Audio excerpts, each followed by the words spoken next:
Welcome. For those who don't know me, this is David Cruz. I'm kicking off the first of what will be an ongoing series of webinars on various topics. I will share the schedule with you at the end of the presentation. Comstock is a risk management firm.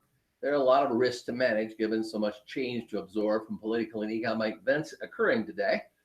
I will focus on trade risk with both China and Mexico in this particular presentation. I'm going to begin by sharing with you some charts. Takes just a second to move things over.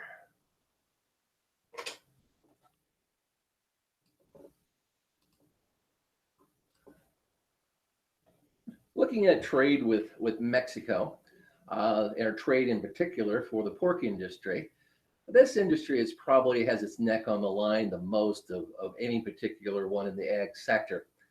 You look at the reliance that the pork industry has on exports from where the whole industry is part of its business plan is been to meet the world export demand for pork.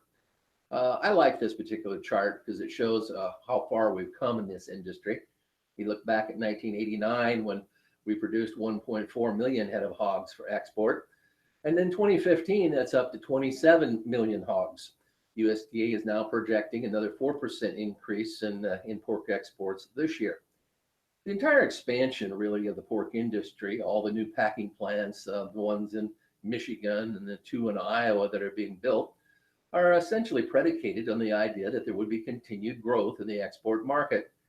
Well, one of the first risks that befell this industry was the loss of TPP. They are now looking into the future towards some bilateral agreements. Particularly, they'll be looking at one with Japan. But it took many years to get the TPP negotiated, and it will take a long time now. There'll be a hole, so to speak, in the liberalization of trade or the expansion of our ability to trade between when they get these new bilateral agreements negotiated and in place. And so we're going to have likely a pause maybe in the growth rate of U.S. pork exports.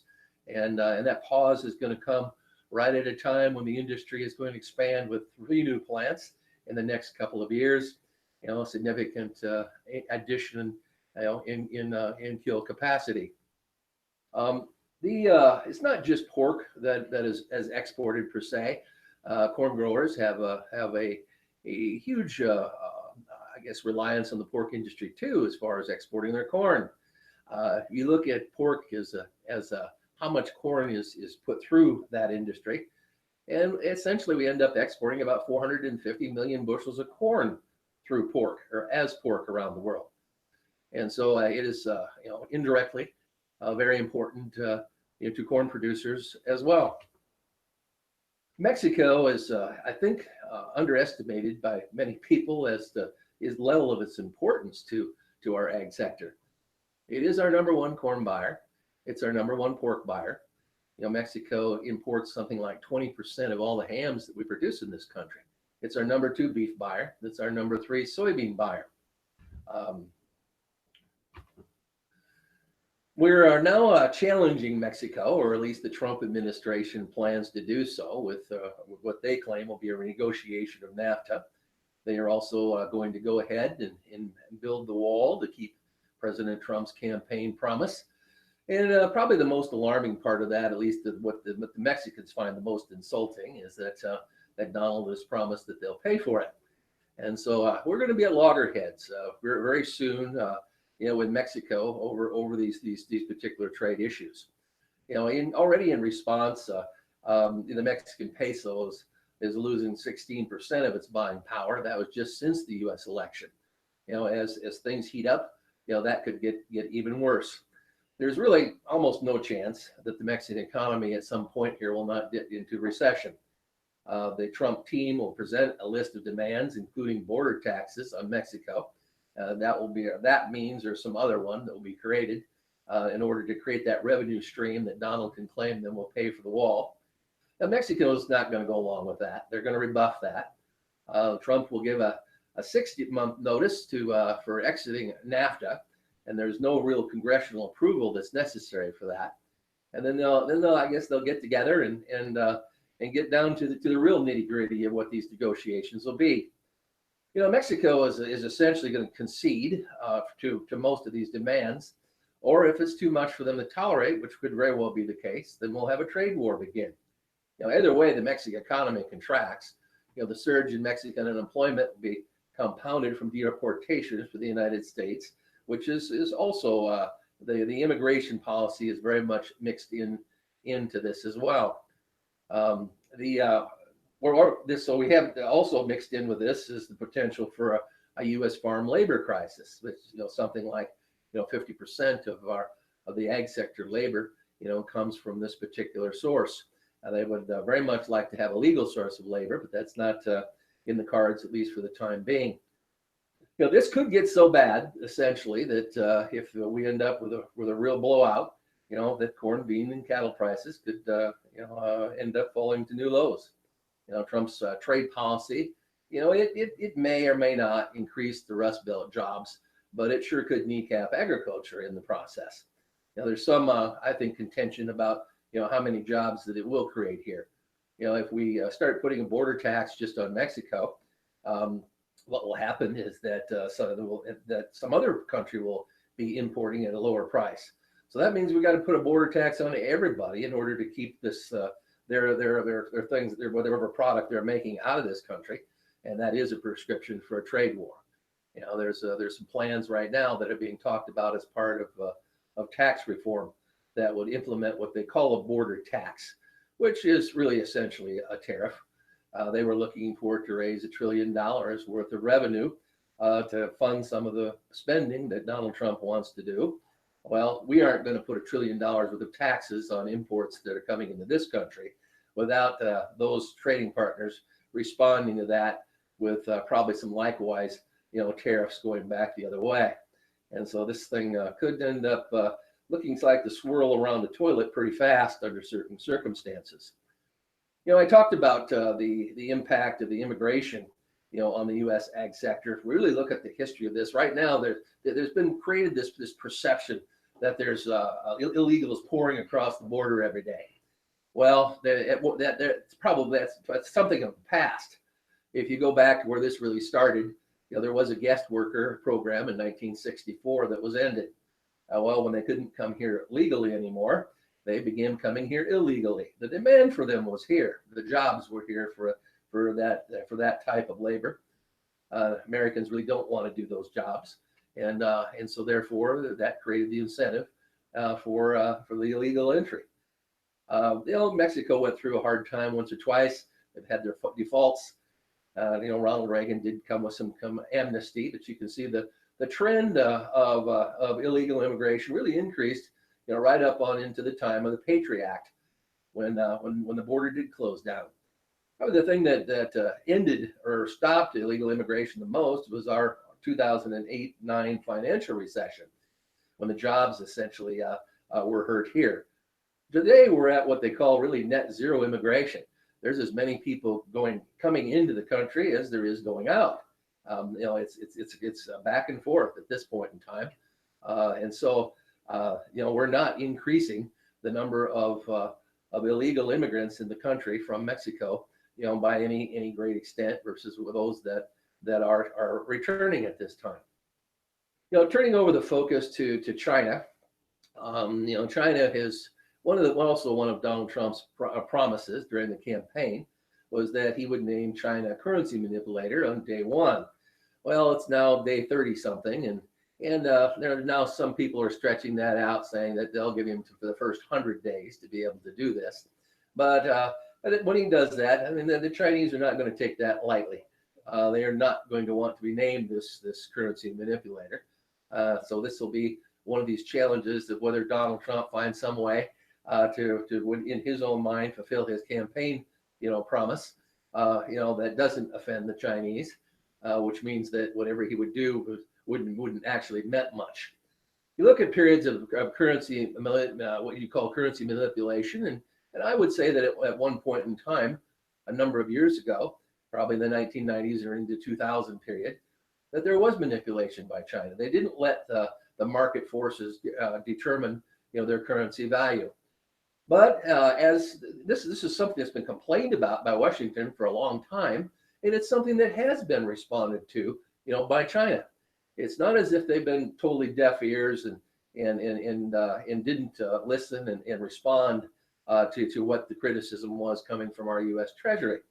And so they always did just enough to keep any other administration from naming them a currency manipulator. That's not enough, I understand, for Donald Trump. When I look at this particular chart, as their economy grew, the value of their yuan would increase relative to the dollar. So that trend up until I guess into 2013 was really in the right direction. That made sense relative to the growth of their economy. You can see there was a period of what I've labeled currency manipulation. That was essentially during the time frame of the 2008 and on financial crisis. This is when China was considered to be a stabilizer in the world, and they didn't want all these outside shocks to impact the volatility of their currency. And so they did tighten it down again. But afterwards, when they started to gain confidence, they opened it up. Well, China's economy has peaked out. Its growth rate, was in double digits for some time. Now it's down to 6.7%. A little bit of an amusement there, how long it's been at 6.7%. Seems like it's been pegged there, and that has something to do with maybe how the bureaucrats calculate that. But we're now seeing the Chinese yuan weaken again because their economy is weakening. Basically, it's tracking in the trend that it should, all things considered. China has actually been manipulating its currency, but it has been to slow down the descent. It didn't want tremendous volatility as their economy slowed and so they've been spending. They're actually hundreds of billions of dollars in defense of their currency, and essentially what that would do would be in our favor for trade, because if they allowed their currency right now to float freely, in all likelihood, the major move would be down further, which would benefit them on trade and probably anger the Trump administration in Washington. The new little nuance that's happened here, relative to Chinese trade, that is actually quite important, is the threat, I guess, is what you'd call it, that comes from North Korea, and how the countries are handling that. This is I always thought this was kind of an eye-catching slide. It shows essentially this dark area at night taken by satellite, and you can see all of the lights over South Korea, and you can see all of the lights in China, and then there's this dark expanse in between that's North Korea, with basically just a little bit of light coming from the capital, and that's about the extent of it. Well, when it comes to who has any influence over North Korea, relative to their nuclear development, that would be China. China has been is the primary source of income for Korea. It buys the exports and such from Korea, and in response to the most recent missile test, China did end imports of coal from North Korea.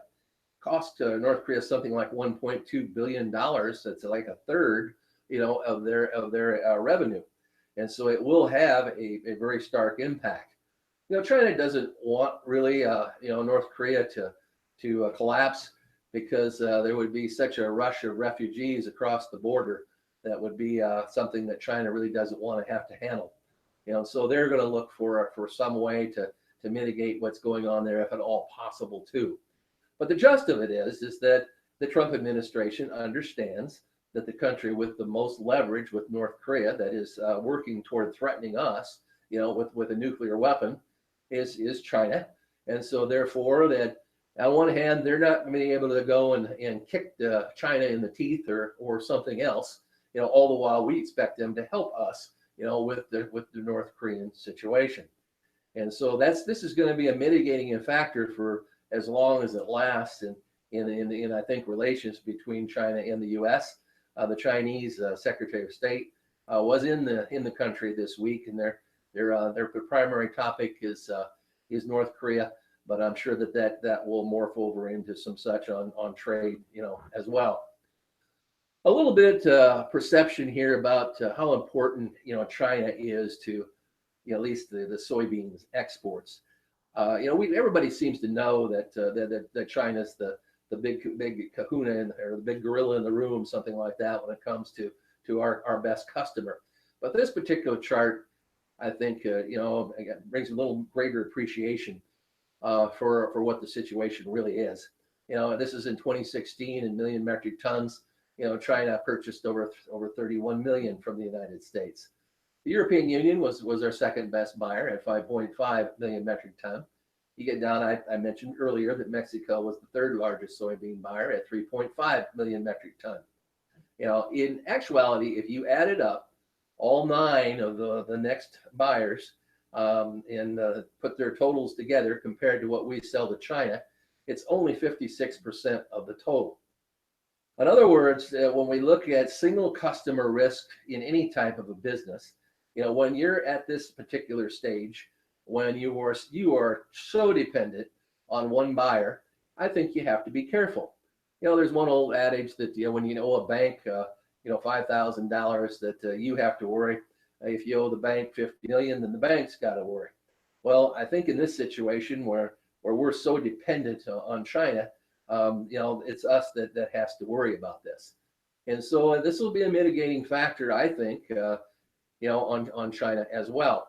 One of the things that's also happening is that there's a lot of new relationships being explored around the world. Mexico is sending a trade delegation to Brazil. They're going to look for new sources to purchase corn or soybeans, and actually chicken and beef, as where their talks, I think, are going to be focused on. They're looking for another alternative to the United States. That if they're going to be insulted with a wall, they're going to expand and see what those alternatives are.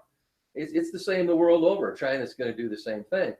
This year they're going to have an excellent crop, both corn and soybeans, I believe, in Brazil and in South America this year, and so there will be more opportunity then for a choice of suppliers.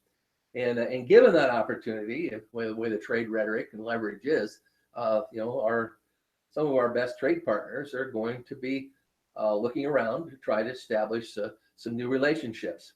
I'm concerned as I see this, as I know as a threat to the U.S. ag sector. And I know that in fact that Brazil is very excited about it. They see this as tremendous opportunity for them. Their advantage over U.S. agriculture right now is in infrastructure. Let me back up and restate that. Our advantage over them is our infrastructure. We can move our ag products, from where a farm to China or other places around the world at a significantly lower cost than what Brazil can. That we have the railroads and the barge systems and such in place that they don't. Most everything there is trucked. Very large differences for distances from the interior of the country. So I think they'll also be looking to do some infrastructure investment in Brazil, and that wouldn't be in our long-term interest. I think China could come in and as this slide dictates or suggests, they could do a lot of financing down there as these relationships are made. Even the Saudis this week was reported that a delegation of 1,500 was accompanying the Saudi king to Asia, to Malaysia, Indonesia, Japan, China. And so what is essentially happening is that they're looking at Donald Trump's foreign policy and his trade policy, and they're deciding that it's unpredictable, and with that unpredictability, they're losing some basic trust. And so the world over, everyone is re-examining their relationships and looking for alternatives. If as we get into the nationalism and the America First policies and see what they actually look like, if they can find more favorable situations for trade elsewhere. And so we're looking ahead this year, with I think some considerable risks in many ways. I'll be okay. I focused on trade in this particular presentation, with Mexico and China, and I said I'd share with you some of the future updates that'll be coming. I guess you can on the screen there. One of the ones I'd like to highlight the most, and the only one that there'll be a charge for, is we will be having one with Dr. Elwin Taylor on March 28th. We'll be looking very much to what he looks ahead to this next crop year for what his corn yield would be. He ends up, he's had a very good track record for this sort of thing. And so it's been very valuable to us. We built our marketing plans, around some of his forecasts that way. Well, I'd like to thank you for joining me today in this first seminar. I think they'll get a little better as time goes on. We get a little more familiar with the technology. But anyway, want to thank you for sharing.